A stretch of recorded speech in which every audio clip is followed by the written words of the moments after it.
Por que essa matéria é importante? No cálculo, né? Lá no cálculo, você usa as propriedades de derivada para encontrar a derivada primeira. Depois de encontrar a derivada primeira, você tem que simplificar a função o máximo que você conseguir.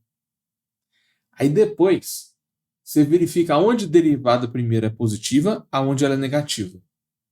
Se a derivada primeira for positiva, isso indica que o gráfico original, ou seja, não é a derivada, o gráfico f de x, ele é crescente.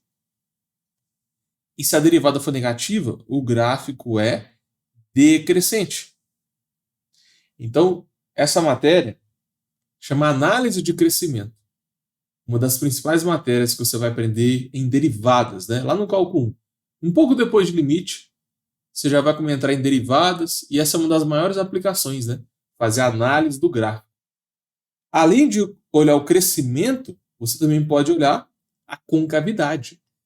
Para você passar em cálculo de primeira, você tem que saber isso aqui. Se você já chegar na aula tendo uma boa noção dessa parte, você já vai estar na frente você vai estar na frente, né, de muito aluno que nunca viu isso. Porque isso aqui é muito comum nas provas, os alunos têm muita dificuldade. Se você pegar a derivada primeira, né, que você acabou de calcular aqui, derivar de novo, encontrar a derivada segunda, depois você simplifica o máximo possível, porque se você não simplificar, você não consegue fazer a análise de sinal. Aí, de novo, você vai verificar aonde ela é positiva, aonde ela é negativa. Só que agora a interpretação é diferente. Aonde a derivada segunda for positiva, a função original vai ser côncava para cima. E onde ela for negativa, a função original ela é côncava para baixo. Isso é o que a gente chama de análise de concavidade. Outra questão que é clássica nas provas. Agora, anota aí no seu caderno. Tem também o que a gente chama de pontos críticos, que podem, aqui na derivada primeira, existe o ponto de máximo e ponto de mínimo. Ou seja, a função f de x, ela pode ter um ponto de máximo. E também pode ter um ponto de mínimo, né? Deixa eu colocar dois exemplos aqui. Esse aqui seria um ponto de máximo.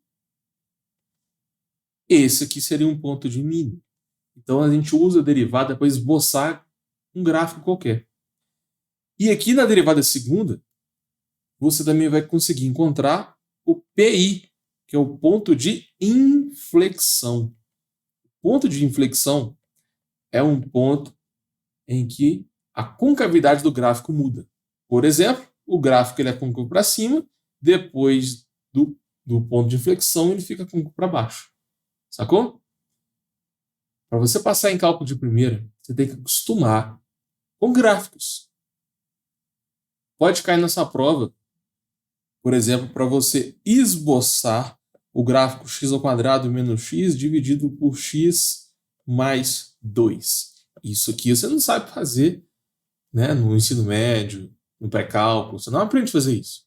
A gente sabe esboçar retas e parábolas. Mas aqui no cálculo 1, você consegue esboçar qualquer tipo de gráfico. Quais são as maiores dificuldades dos alunos? Recebo muito essa frase aqui, ó. Professor, eu não entendo a aula lá na faculdade. O professor, isso acontece por vários motivos. Tem aluno que reclama que o professor vai rápido demais e ele não consegue acompanhar. E isso acontece por quê?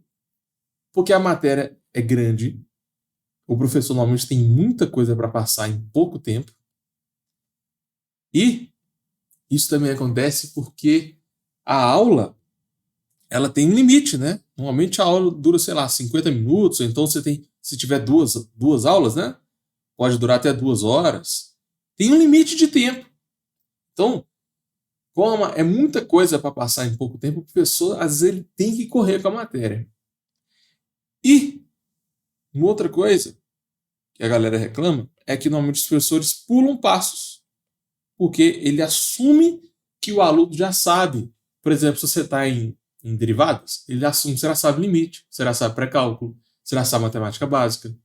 Então, vários passos que são óbvios para quem já domina, né, a parte básica, o professor pula para ganhar tempo e a aula render mais. E aquele aluno que está com mais dificuldade não consegue acompanhar a aula. Mas fica tranquilo, porque isso não vai acontecer aqui. Isso não vai acontecer aqui porque a minha aula não tem tempo limite. Eu não estou preocupado em passar a matéria toda de cálculo. E eu também não vou pular passos, porque o meu objetivo aqui não é passar a matéria correndo, né? Eu não tenho um prazo. Isso não é uma aula de faculdade, é completamente diferente. Eu gosto de focar mais na prática. Então pode ficar tranquilo que isso não vai acontecer aqui. Se você tiver alguma dúvida durante essa live, põe aqui nos comentários que eu vou te ajudar, tá bom? E o que eu posso recomendar? Se você não está entendendo a aula do professor, e mesmo assim quer passar em cálculo de primeira, o que você pode fazer? Arruma um outro jeito de aprender a matéria. Se você não entende o que o professor fala, você pode estudar com livros, você pode estudar com videozinho no YouTube, você pode procurar um professor particular para te ajudar, tem várias outras formas, né? Você pode arrumar um jeito de estudar sozinho, tem várias técnicas para você estudar. Então, se você não consegue entender o que o professor fala, infelizmente você tem que arrumar alguma alternativa. Não desiste, tá? Não desiste. Eu estou aqui para fazer qualquer aluno passar em cálculo de primeira. Então, mesmo se você não entender o que o professor está explicando na faculdade, fica tranquilo, porque é possível passar, mesmo sem entender a aula do professor.